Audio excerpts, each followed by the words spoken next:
Hello students.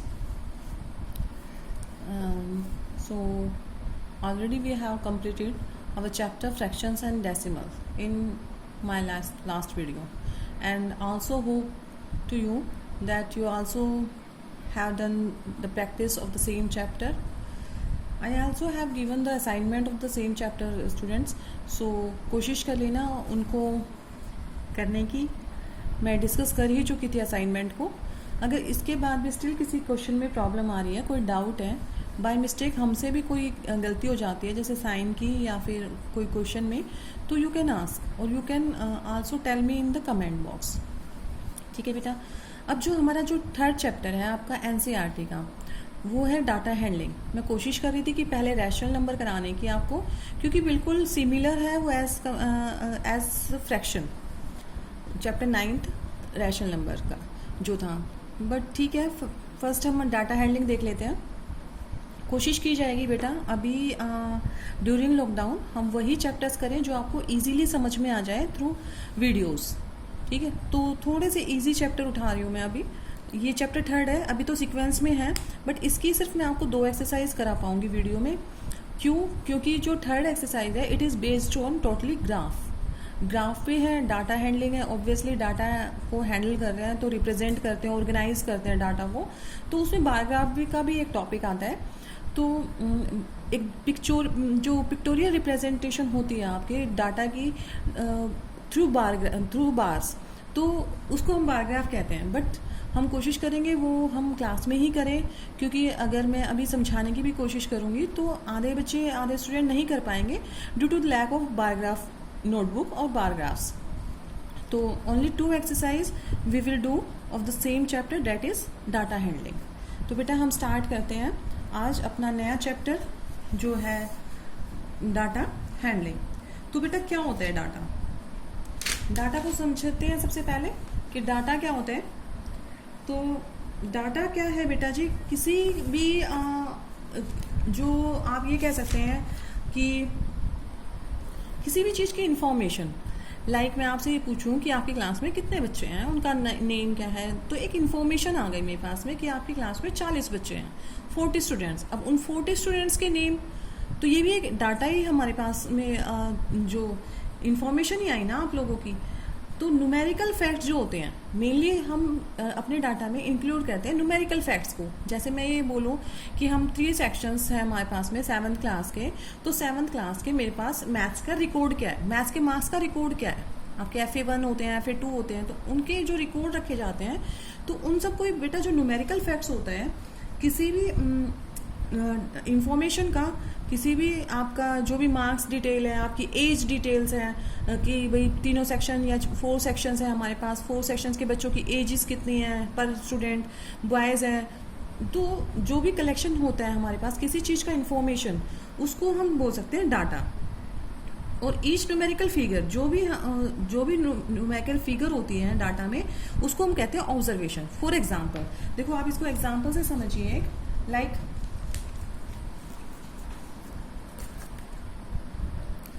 Like मेरे पास मान लीजिए डाटा है आपके पास मार्क्स का 10 स्टूडेंट्स हैं. ठीक है बेटा जी. अब 10 स्टूडेंट्स हैं तो 10 स्टूडेंट्स के मार्क्स दे रखे हैं मेरे पास. किसी के 6 आए हैं, किसी के 5 आ रहे हैं, किसी के 9 आ रहे हैं, 3 आ रहे हैं और 9 आ रहे हैं, 8 आ रहे हैं. तो टोटल 10 स्टूडेंट्स का डाटा दिखाना है. 1 2 3 4 5 6 7 8, और किसी के 7 आ गए, कोई फेल भी हो जाता है ना. तो टोटल भी कितने हो गए? 3 6 7 8 9 एंड 10. टोटल 10 आ गए. तो ये 10 स्टूडेंट्स का मेरे पास में डाटा है कि 10 out of 10 these 10 students marks these marks. ठीक है. तो जो एक न्यूमेरिकल फैक्ट मिला, कोई इंफॉर्मेशन मिली, it is called the data. और हर नंबर को, हर न्यूमेरिकल नंबर को हम क्या बोल देंगे यहाँ पर आपको कि इट इज़ अ ऑब्जर्वेशन. ये हमारी ऑब्जर्वेशन ले गई है. ये फर्स्ट स्टूडेंट का ऑब्जर्वेशन है, ये सेकंड स्टूडेंट की ऑब्जर्वेशन है, ये थर्ड स्टूडेंट की observation. So it is called the observation. और हम ये जो डाटा मेरे पास में आया, it is called the raw data बेटा, जो सिक्वेंशली जो हम क्लास में बना के दे दिया किसी बच्चे ने मुझे कि हमारी क्लास में 40 बच्चे हैं, 40 बच्चों के मार्क्स हैं, it is called the raw data. But इसको हम कैसे ऑर्गेनाइज करें, कैसे टेबल की फॉर्म में लिखें, तो वो हम अभी पढ़ते हैं आगे। It is called the raw data. So let's see introduction. देखिए जैसे अभी आपकी बुक में आपको दे रखा है यहाँ पर ये सिटीज़ के नेम है बेटा, Ahmedabad, Amritsar, Bengaluru, Chennai, Delhi, Jaipur.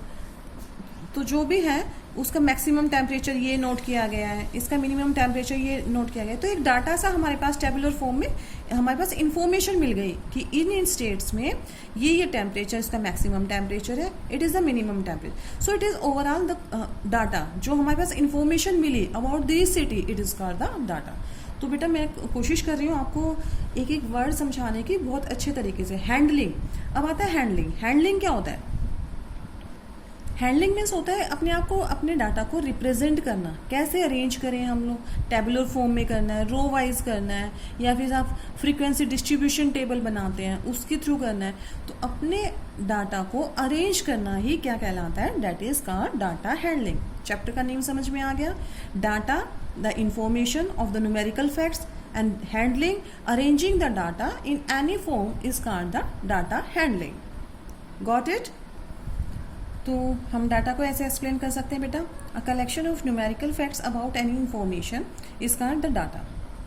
Each numerical figure in a data is called an observation. अभी बताया जो भी न्यूमेरिकल फिगर्स होती है वन बाय वन, जैसे मार्क्स मैंने शो किया था, it is called the an observation.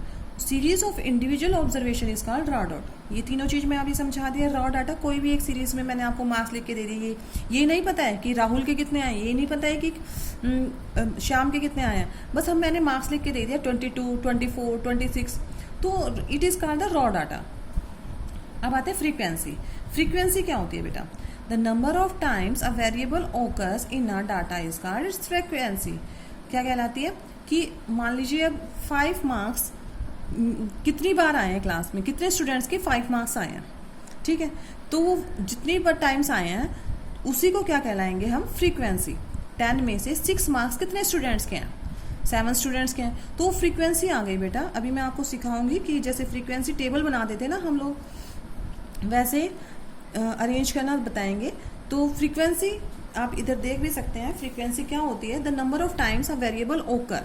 देखिए अब मेरे पास मान लीजिए एक डाटा है दिस वन, ठीक है, ये हमारे पास एक डाटा है 4, 5, 7 जो भी गिवन डाटा है।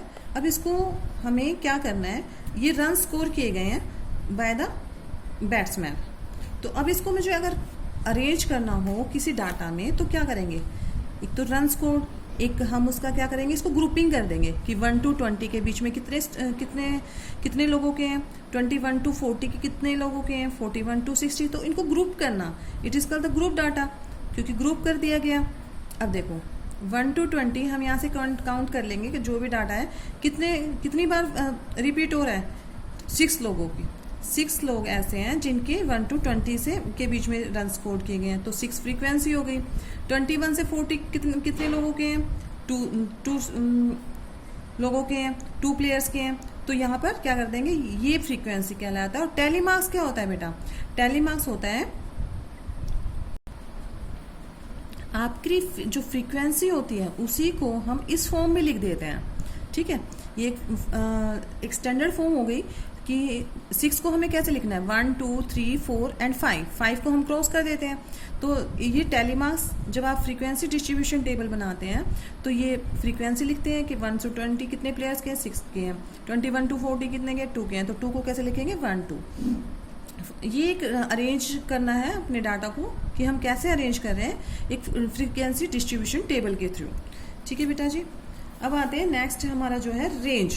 रेंज क्या होता है? ये आप लोग जो फ्रीक्वेंसी डिस्ट्रीब्यूशन टेबल है वो ऑलरेडी आप क्लासेस में पढ़ भी चुके होंगे, क्योंकि ये शायद से 5th या 5th स्टैंडर्ड से स्टार्ट हो जाते हैं कि how can we arrange our data in frequency distribution table. अब आता है range. What is a range? तो बेटा रेंज होती है कोई भी गिवन डाटा कोई भी आपको गिवन है, किसी के मार्क्स गिवन है, तो उसमें से highest marks minus lowest marks. It means range का क्या मतलब हुआ बेटा, हाईएस्ट ऑब्जर्वेशन देखेंगे minus lowest observation. For example, इसका कोई भी एक एग्जाम्पल ले लेते हैं, लाइक 9, 7, ये आप मान लीजिए मार्क्स से गिवन है, अगर हमें 9, 7, 6, 9, 4, 3, 2 एंड 5, ये हमें कोई भी एक डाटा गिवन है मार्क्स का, कितने स्टूडेंट्स का, 8 स्टूडेंट्स का। तो हमें यहाँ पर देखना है, रेंज कैलकुलेट करनी है। तो बेटा रेंज का फॉर्मूला क्या होता है, सीधा सीधा range equals to highest marks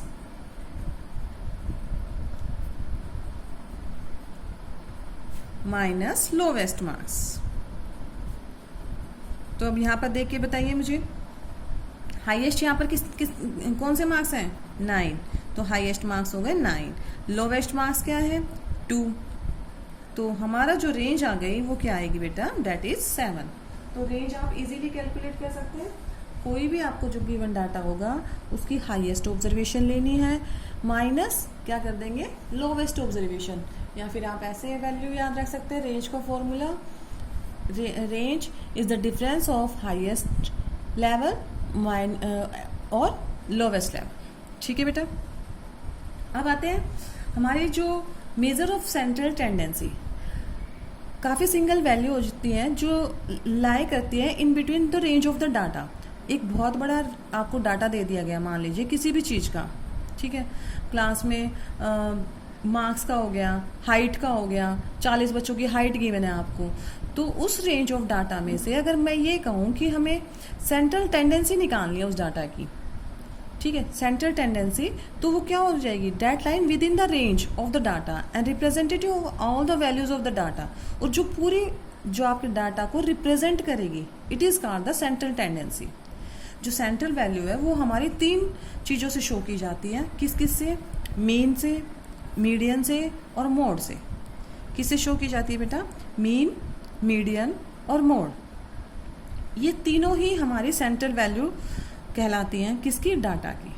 ठीक है, जैसे मान लीजिए क्लास में 20 बच्चे हैं, 20 बच्चों के मार्क्स एवरेज हमें दिखाना है, एवरेज दिखाना है। तो एवरेज कैसे निकाल सकते हैं, एवरेज निकालने का सबसे अच्छा फॉर्मूला क्या है, मीन। मीन और average is the same thing. It is defined as the sum of all values of the data divided by the total number of values. जो भी हमें डाटा होगा बेटा उसका सम करना होता है और उसको डिवाइड कर देते हैं total number of data observation से। ठीक है, तो सिंपल इसका फॉर्मूला है मीन इक्वल्स टू, आप इसका जो फॉर्मूला है वो स्पेशली याद रखेंगे, सम ऑफ ऑल ऑब्जर्वेशन बाय में टोटल नंबर ऑफ ऑब्जर्वेशन। ठीक है, फॉर एग्जांपल मैंने एक छोटा सा एग्जांपल लिया है दोनों चीज़ें समझाने के लिए कि रेंज क्या होती है और मीन क्या होता है।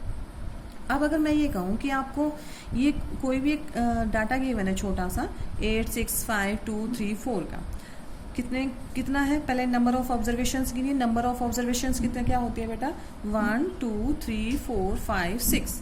हमारे पास 6 ऑब्जर्वेशंस हैं। ये नहीं पता अभी किस चीज़ की ऑब्जर्वेशन, बट 6 ऑब्जर्वेशंस हमें गिवन है।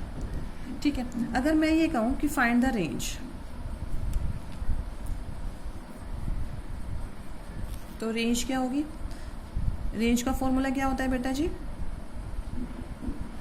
Simple, highest value minus lowest value, यही होता है।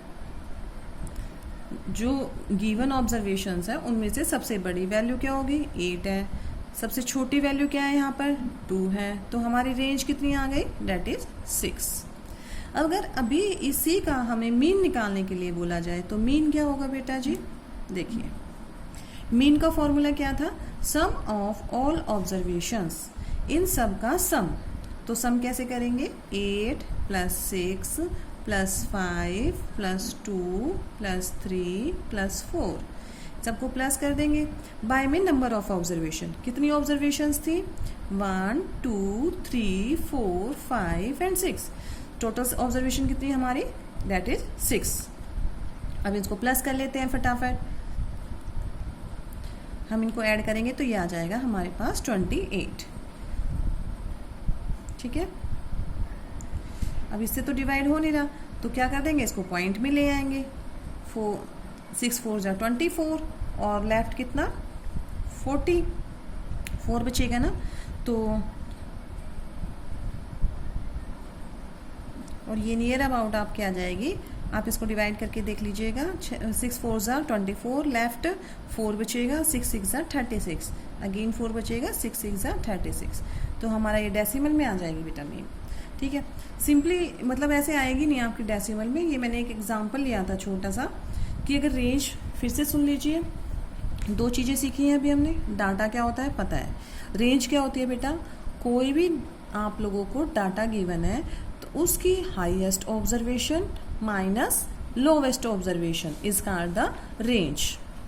अब मीन क्या होता है, mean is the sum of all the values divided by the total number of values. कैसे, फॉर्मूला क्या याद रखना है, मीन का sum of all observations by में टोटल नंबर ऑफ ऑब्जर्वेशंस। समझ आया मीन। मीन से रिलेटेड आपकी एक्सरसाइज में काफ़ी क्वेश्चंस है बेटा, तो आपको इसका सिर्फ फॉर्मूला याद रखना है। ठीक है, तो मीन का फॉर्मूला फिर से रिवाइज करेंगे, sum of all observation by में total number of observation. Now come to the next point, that is median. What is median? अब देखिए मीडियन क्या होता है बेटा, median is the middle most value of the data. आप इसको ऐसे कह सकते हैं कि ये ऐसी वैल्यू होती है जो आपके डाटा को 2 हाफ्स में डिवाइड कर देती है इक्वली। ठीक है, it is the value which lies in the middle of the data. बिल्कुल एग्जैक्ट में जो वैल्यू होगी, बिल्कुल एग्जैक्ट में, एग्जैक्ट मिडल में, जो बिल्कुल एग्जैक्ट मिडल में जो वैल्यू होगी, it is called the median of the data. It is also the central tendency बेटा, ये भी आपकी किस में आती है, सेंट्रल टेंडेंसी में आती है। अब आता है, इसको हम कैसे समझ सकते हैं, देखो अब हमें ये कोई भी डाटा गिवन है 2 1 3 7 5 2 8 6 4। ठीक है, तो अब मैं आपसे ये पूछूं इन नंबर्स के बीच का नंबर बताइए, बिल्कुल सेंट्रल नंबर, तो आप पता है क्या करेंगे, 1 2 3 4 1 2 3 4 4 यहाँ से छोड़ देंगे और 4 यहाँ से छोड़ देंगे, तो बीच में क्या आ जाएगा 5 इज द मीडियन। अभी तो मैंने बोला ये कि जो हमारा जो सेंट्रल नंबर होता है, जो सेंट्रल वैल्यू होती है, तो अकॉर्डिंग टू मी तो वही होना चाहिए मीडियन, और आपके अकॉर्डिंग भी यही होगा कि हम जो सेंट्रल नंबर होगा, 4 मैंने यहाँ से छोड़ दिया, 4 मैंने यहाँ से छोड़ दिया, तो बीच में तो यही बचा, तो it is called the median. नहीं बेटा जी, देखो मीडियन फाइंड आउट करने के लिए सबसे फर्स्ट स्टेप जो हमारा रहेगा, हमेशा याद रखिए, right your data in ascending और डिसेंडिंग ऑर्डर। सबसे पहले हम अपने डाटा को अरेंज करेंगे किसमें, असेंडिंग में और डिसेंडिंग में। ठीक है, स्टेप फर्स्ट बहुत नेसेसरी स्टेप है बेटा। अगर हमें किसी भी की भी सेंट्रल टेंडेंसी जाननी है, मीडियन फाइंड आउट करना है, तो हमें पहले उस डाटा को अरेंज करना पड़ेगा। It is the only condition that is valid in median. ठीक है, मीडियन में सबसे फर्स्ट स्टेप आपका यही होगा कि जो भी डाटा गिवन है, क्वेश्चंस बहुत इजी होंगे बेटा, आप you can do easily, but समझना जरूरी है। अपने डाटा को अरेंज करेंगे असेंडिंग में, वो आपकी मर्जी है कि आप अरेंज करना चाहते हैं असेंडिंग में करिए या फिर डिसेंडिंग में कर दीजिए, doesn't matter, but you have to first arrange your data in ascending और descending order.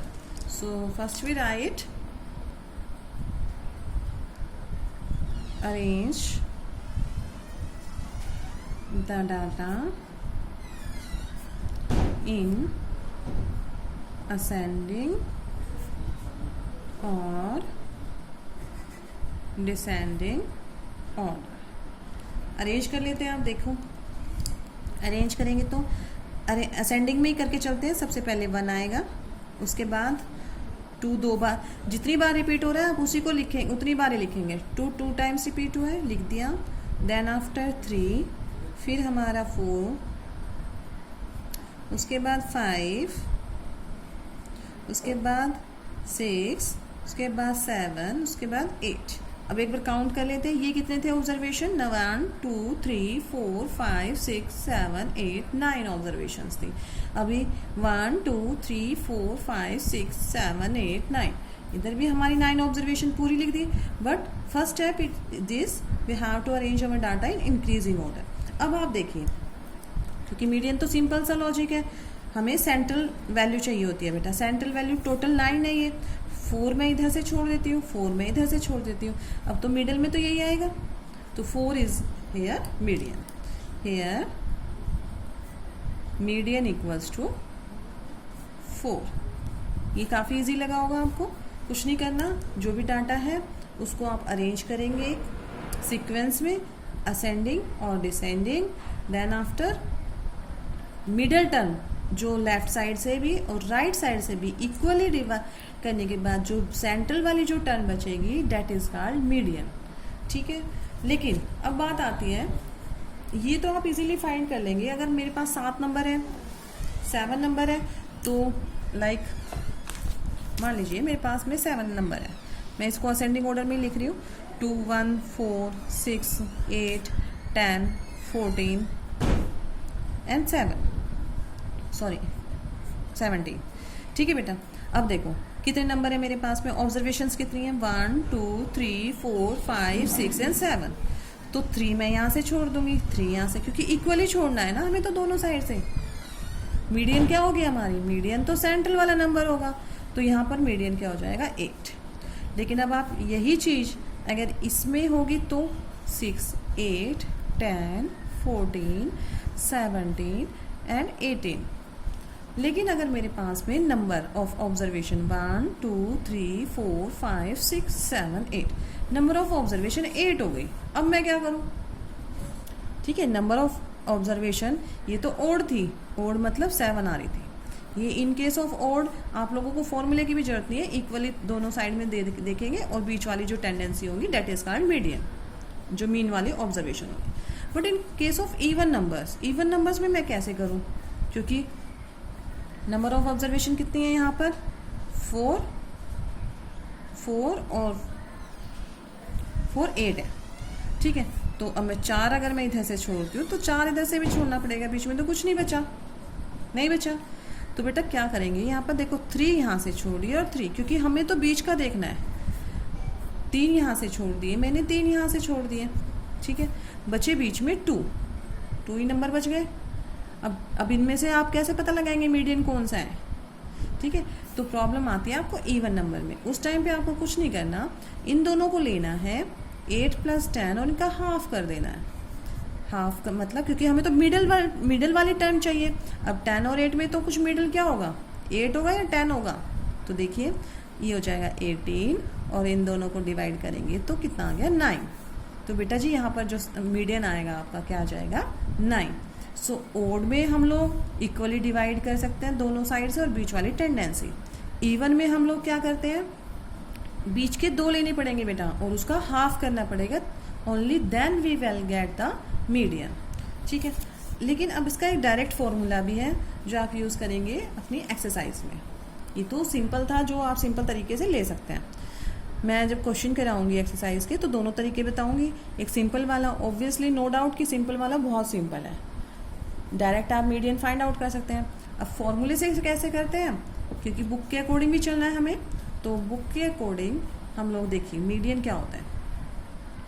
When number of observation is odd, जब नंबर ऑफ ऑब्जर्वेशन ओड होगी, यानी कि 7 9 11 आपको काउंट करनी है नंबर ऑफ ऑब्जर्वेशन, और फिर मीडियन निकालने का फॉर्मूला क्या होगा?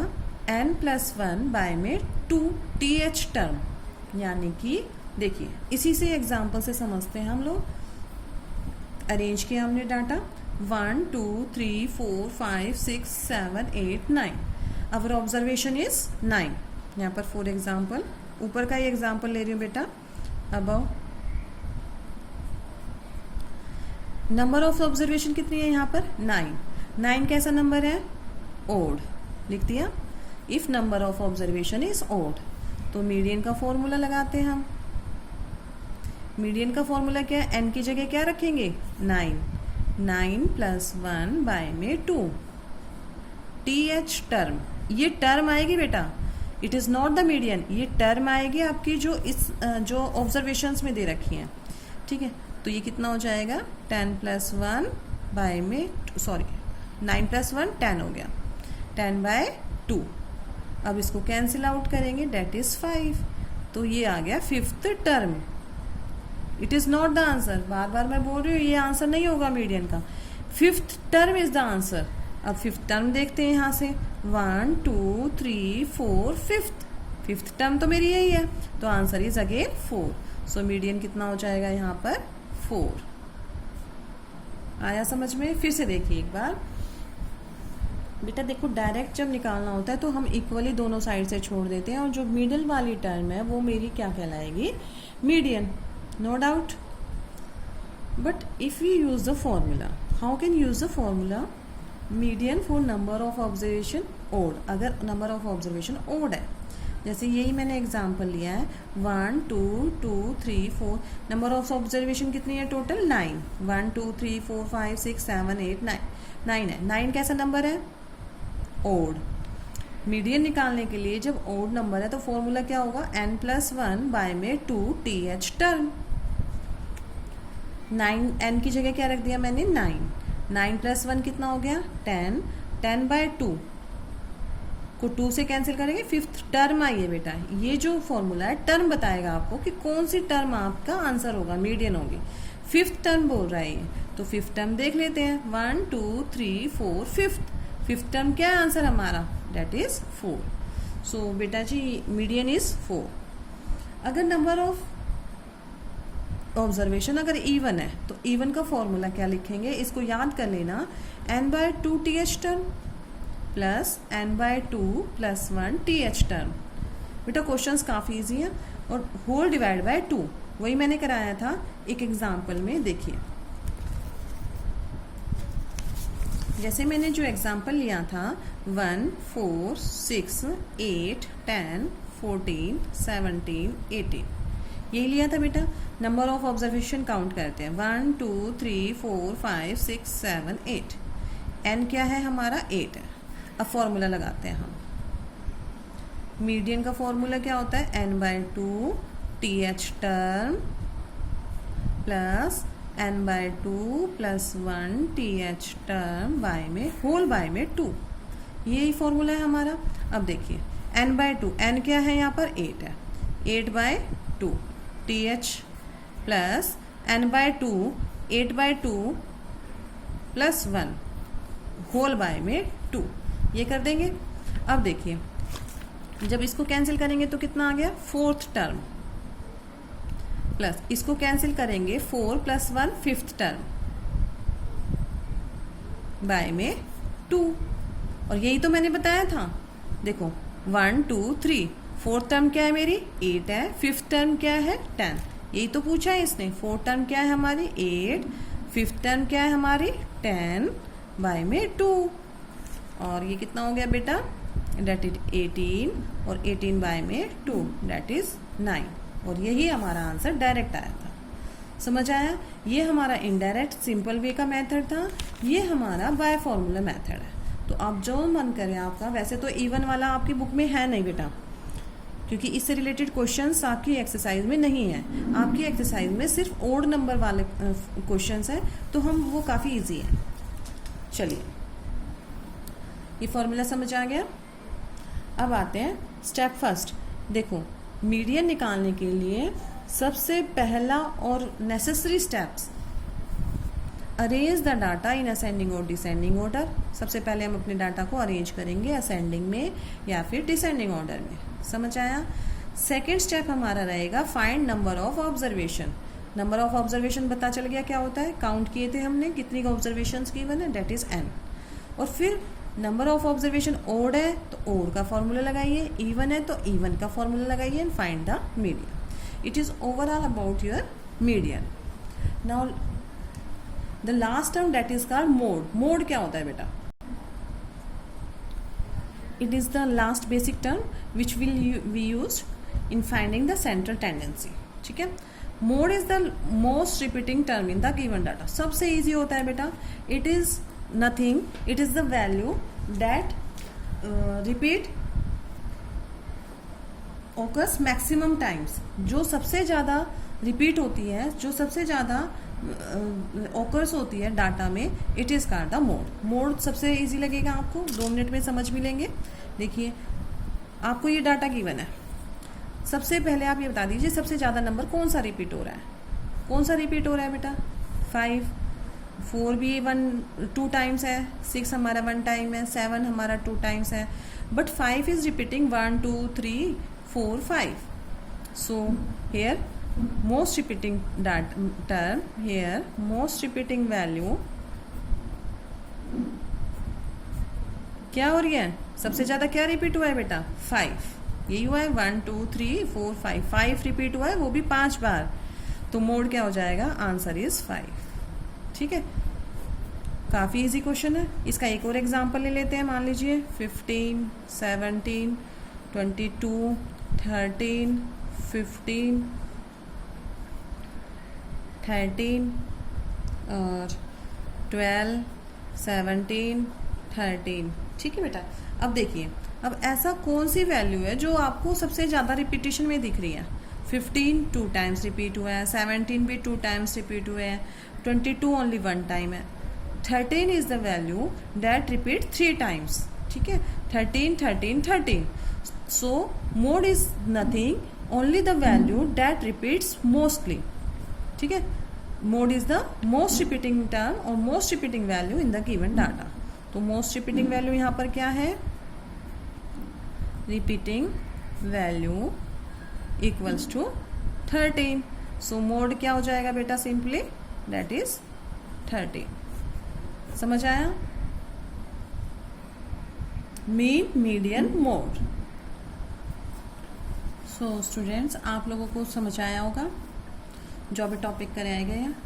सबसे पहले data the numerical facts of any information is called data. ठीक है, एक बार रिपीट कर लेते हैं हम लोग सब। ईच न्यूमेरिकल वैल्यू, जो भी वैल्यूज गिवन है, वो क्या कहलाती है? ऑब्जर्वेशन कहलाती है। Series of individual observation is called raw data. Raw data simply, जैसे मैंने कितने एग्जांपल्स दिए हैं, ये सब आप, जैसे ये था, ये सब आपके कैसे हैं बेटा? सब रॉ डाटा है। अगर हम इसको किसी टेबल में अरेंज कर देते हैं, बायोग्राफ के थ्रू शो करते हैं, तो it is a representation bye frequency distribution table. ठीक है, ये सब। तो फ्रीक्वेंसी क्या होती है? The number of times a variable ओकर। जितनी बार कोई भी एक नंबर ओकर हो रहा है, इतनी बार आ रहा है, कितनी फ्रीक्वेंसी है उसकी? It is called the frequency. जितनी बार वो ओकर होगा, कितनी बार रिपीट हुआ है, that is called the frequency of that number. अब आता है जो इंपॉर्टेंट है, दैट इज रेंज। रेंज क्या होती है बेटा? Highest observation minus lowest observation. जो भी आपका डाटा है उसमें से सबसे जो हाईएस्ट वैल्यू दिखे और जो सबसे लोवेस्ट वैल्यू दिखे, दैट इज कॉल्ड रेंज। ठीक है, मीन क्या होता है? अर्थमेटिक मीन और it is also called arithmetic mean. Arithmetic mean में हम क्या ले सकते हैं? सिंपल आपको फॉर्मूला याद रखना है, सम ऑफ ऑब्जर्वेशन बाय में नंबर ऑफ ऑब्जर्वेशंस। ठीक है, और नेक्स्ट आता है हमारा मीडियन। मीडियन क्या होता है बेटा? It is the central value. Mainly आप याद रखिए, it is the central value और middle value of given data. ठीक है, तो आप इसको इजीली कह सकते हैं मीडियन, जो बिल्कुल आपको बीच में लगे। बीच में लगेगा मतलब ये नहीं बेटा कि आप लोग अरेंज नहीं करेंगे। देखो डाटा अभी अकॉर्डिंग टू दिस हमारा आंसर गलत हो गया था, क्योंकि यहाँ पर 5 था। हमारे अकॉर्डिंग तो सेंट्रल वैल्यू क्या आ रही थी? 5 आ रही थी, but it is not the answer. So keep in mind, first to find the median you have to arrange your data in ascending और डिसेंडिंग ऑर्डर। ये आपकी मर्जी है, चाहे डिसेंडिंग ऑर्डर करेंगे तो भी आंसर सेम आएगा, क्योंकि दोनों साइड से हमें तो इक्वली छोड़नी है। ठीक है, और असेंडिंग ऑर्डर करेंगे तो भी हमारा आंसर सेम आएगा। So first your work is arrange the data in ascending और descending order, then the central value is called the median. ठीक है, ये समझ आ गया था। हमने 4 यहाँ से छोड़ा था, 4 वैल्यू यहाँ से छोड़ी, और जो मिडल वन थी वो हमारा क्या था? Answer. But how can we use the formula for getting the median? अगर नंबर ऑफ ऑब्जर्वेशन ओड है बेटा, तो फॉर्मूला ये वाला यूज करेंगे, याद कर लेना, n+1 बाय में 2 th टर्म। ये टर्म आएगी आपकी, जो डाटा की टर्म होगी। ये 5th टर्म आई थी आंसर। जैसे यहाँ पर मैंने ऑब्जर्वेशन काउंट की थी, 9 ऑब्जर्वेशन आई थी, 9 की वैल्यू यहाँ पर रखी, 9 + 1 बाय में 2 कैंसिल, 10 आ गया था, 10 कैंसिल होके 5th टर्म आई थी। तो यहाँ से हम काउंट करेंगे 1 2 3 4 5th टर्म क्या है मेरा आंसर, दैट इज 4। ठीक है। If number of observation is A1 observation दे रखी हैं तो फॉर्मूला ये वाला लगेगा, n/2 TH टर्म प्लस ये n है बेटा। फॉर्मूले को बहुत ध्यान से लिखना है, अदरवाइज आपकी NCERT की बुक में भी गिवन है ये, n/2 + 1 TH टर्म, ये टर्म है होल बाय में 2। ठीक है।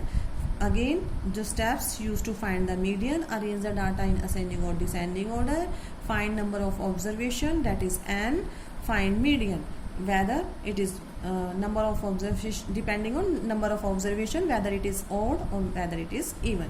And our last central tendency was mode क्या होता है, the most repeating term, जो ऐसा नंबर ऐसी वैल्यू जो मैक्सिमम टाइम्स ऑकर हुई है गिवन डाटा में, इट्स कॉल्ड मोड। सबसे सिंपल हमारा मोड था। ठीक है। Now come to the exercise. It is overall about your 2 exercise जो हमें रेंज फाइंड आउट करनी है या फिर मीडियन और मोड। अब हम आते हैं आपकी एक्सरसाइज नंबर 3.1 पे, जो आपको सॉल्व करनी है फेयर नोटबुक में। बहुत आफ्टर राइटिंग ऑल दिस, बेटा इंट्रोडक्शन बहुत ज़रूरी है, बेसिक चीज़ें बहुत ज़रूरी है। अगर बेसिक क्लियर नहीं है आपका तो you can't do the exercise. Introduction वाली क्लास को आप कम से कम जो भी वीडियोस जाती है मेरी डाउनलोड करें और जिस भी चैप्टर का इंट्रोडक्शन दिया जाता है उसको 2 और 3 टाइम्स देखें। आप लोगों को चैप्टर बहुत इजी लगेगा। ठीक है। First try to clear your basic, then only start doing the exercise. ठीक है बेटा। Now come to the exercise 3.1। Question number first देखिए बेटा, find the range of heights of any 10 students of your class. Range निकालनी है बेटा। Range क्या बताया था, हाईएस्ट ऑब्जर्वेशन बाय में माइनस लोवेस्ट ऑब्जर्वेशन, यही थी highest value minus lowest value. So first of all ये क्वेश्चन वैसे आपके खुद के करने का होता है, बच्चे खुद ही कर लेते हैं। आप कोई भी 10 स्टूडेंट्स का क्या लिखेंगे, हाइट लिखेंगे, like 144 centimetre, 150 centimetre, 158 centimetre.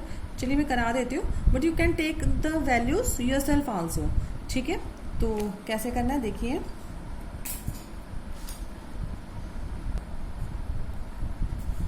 Solution number first, solution first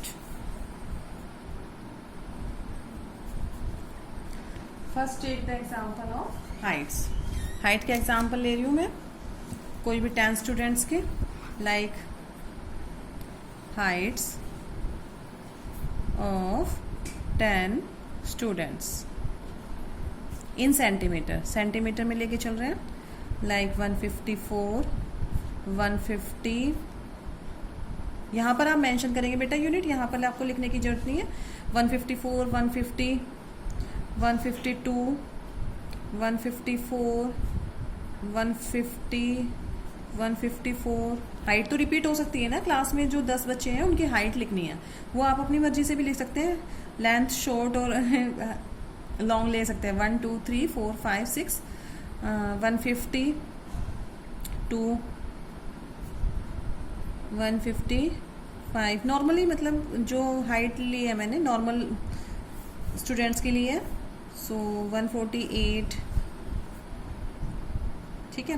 कितने हो गए बेटा, 1 2 3 4 5 6 7 8 9। एक और ले लीजिए कोई भी एग्जाम्पल, 152। ठीक है। तो ये जो मैंने लिया है 10 स्टूडेंट्स की हाइट ले ली, आप इसमें अपनी मर्जी से भी ले सकते हैं। Now you have to find the value of range. Range निकालनी है तो हाईएस्ट ऑब्जर्वेशन, फॉर्मूला याद रखेंगे, highest observation minus lowest observation. Simple सा होता है फॉर्मूला, इजीली याद रख लेंगे। अब आपको इसमें सबसे हाईएस्ट ऑब्जर्वेशन कौन सी लग रही है, सबसे हाईएस्ट किसकी है बेटा हाइट, दैट इज 155। 155 माइनस सबसे लोवेस्ट क्या है यहाँ पर, दैट इज 148। अब इसको माइनस कर दीजिए, कितना आएगा? तो रेंज कितनी हो गई बेटा? That is 7 centimetre. कर देंगे हाइट।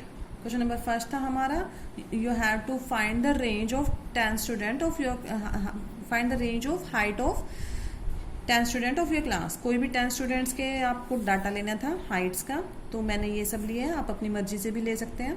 रेंज का formula that is highest observation minus lowest observation. Highest observation मेरी थी 155 सेंटीमीटर, लोवेस्ट ऑब्जर्वेशन थी that is 148 centimetre. If you subtract that we get the value of range that is 7 centimetre. Now come to the question number second.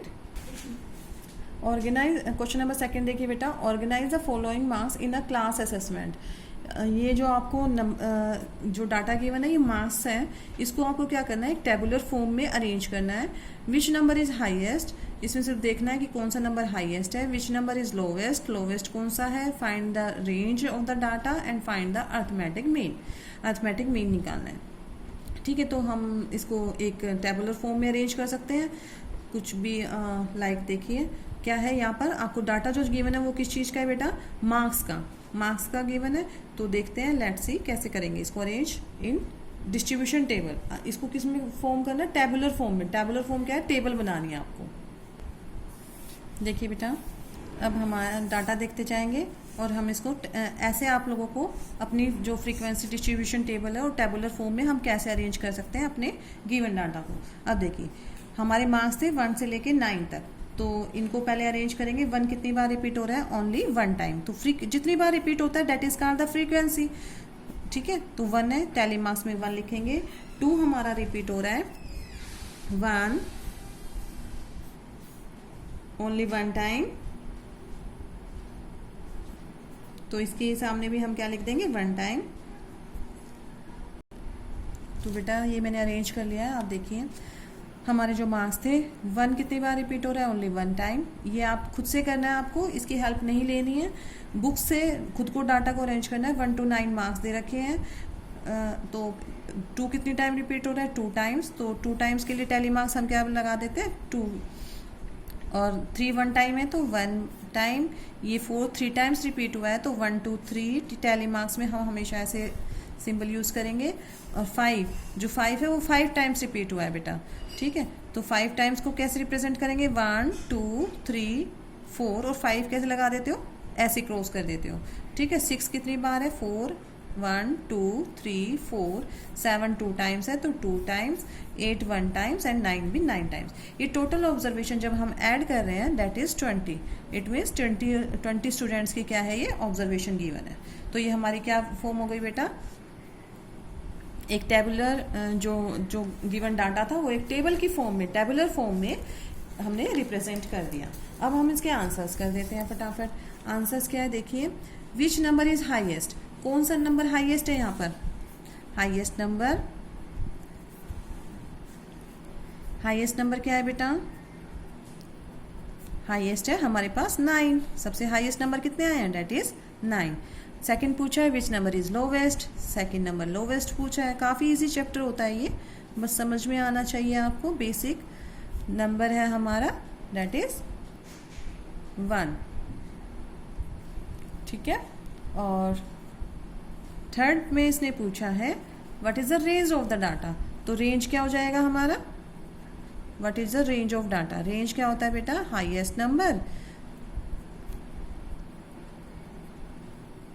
Minus lowest number.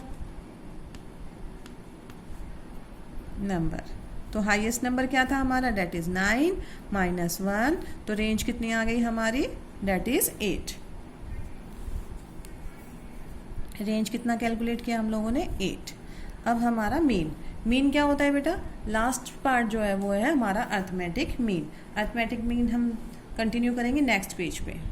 Arithmetic mean का मतलब क्या होता है बेटा, इन सबको formula बताया था आप लोगों को, क्या होता है, sum of, first you have to write your formula, sum of all observations by में नंबर ऑफ ऑब्जर्वेशंस। इन सभी जो जितने भी आपके ऑब्जर्वेशंस हैं इनको क्या कर देंगे, पहले आप ऐड करेंगे और बाय में जितने भी ऑब्जर्वेशंस हैं उसे डिवाइड कर देंगे। तो देखिए ऐड करते हुए चलते हैं हम। 4 + 6 + 7 + 5 + 3 + 5, बहुत ध्यान से करना है बेटा ये, +4 + 5 + 2 + 6 + 2 + 5 + 1 + 9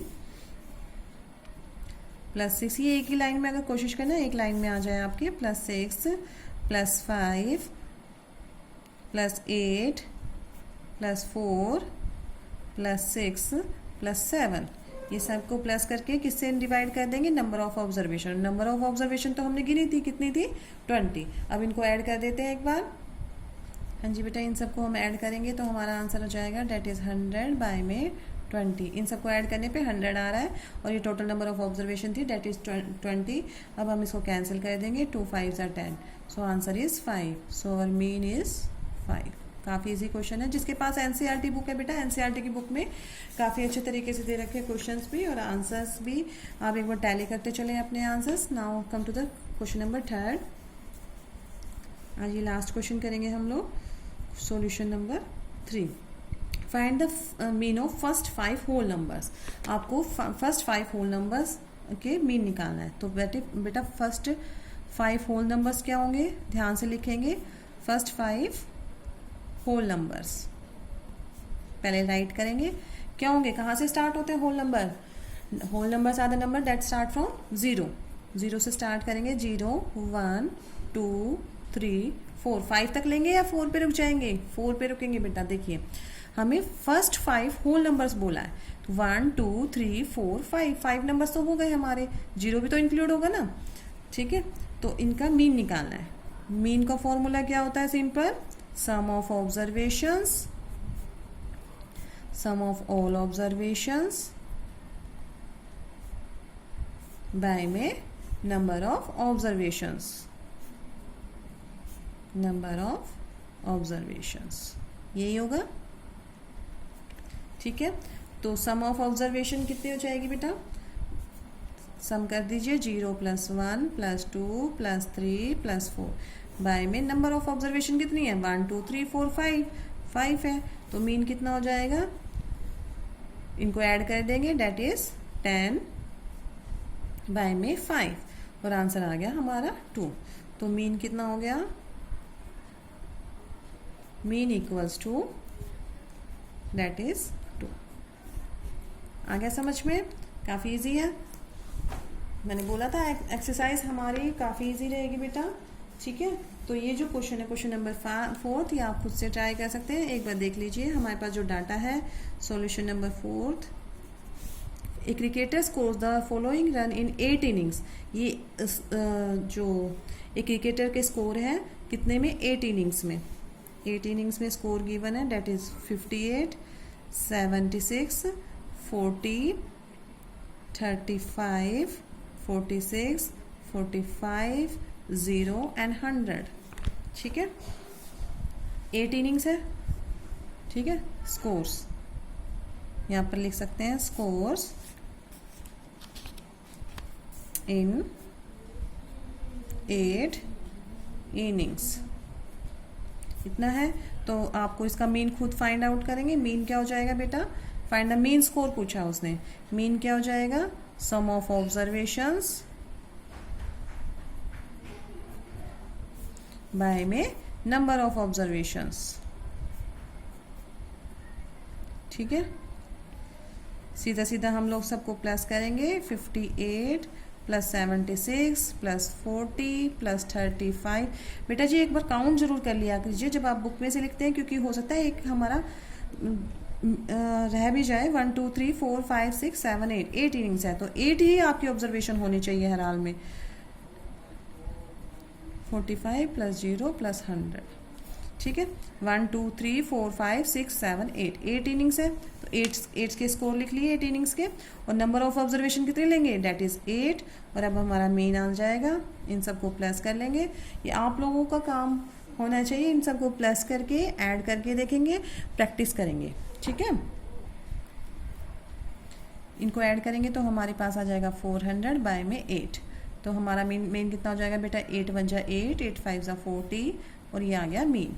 तो mean of the score equals to 50, mean of scores लिख देंगे आप, mean of scores equals to 50। So it is overall up to question number 4 of your new chapter that is data handling. काफ़ी इंटरेस्टिंग लग रहा होगा बेटा ये। हाँ, थोड़ा इंट्रोडक्शन आप लोगों को लगता है कि बहुत मुश्किल टॉपिक स्टार्ट हुआ है, बट जैसे आप क्वेश्चन सॉल्व करेंगे बेटा आपको खुद से इंटरेस्ट आएगा, क्योंकि ये सबसे इंटरेस्टेबल चैप्टर होता है जिसमें आप इंटरेस्ट दिखाएंगे, क्योंकि ऐड करेंगे, मीन फाइंड आउट करना है, नंबर ऑफ ऑब्जर्वेशन को हमें ऐड करना है और बाय में नंबर ऑफ ऑब्जर्व सबको सम करेंगे, नीचे नंबर रखना है, तो मीन हम इजीली फाइंड आउट कर सकते हैं। So please, it is your homework that you just try next questions. I will send the PDF of all the chapter. So please try to solve question number 5th, 6th, 7th, 8th yourself. ठीक है बेटा, आप खुद से करने की कोशिश करेंगे। Next 4 questions, it is your homework. Thank you बेटा, have a nice day, bye bye.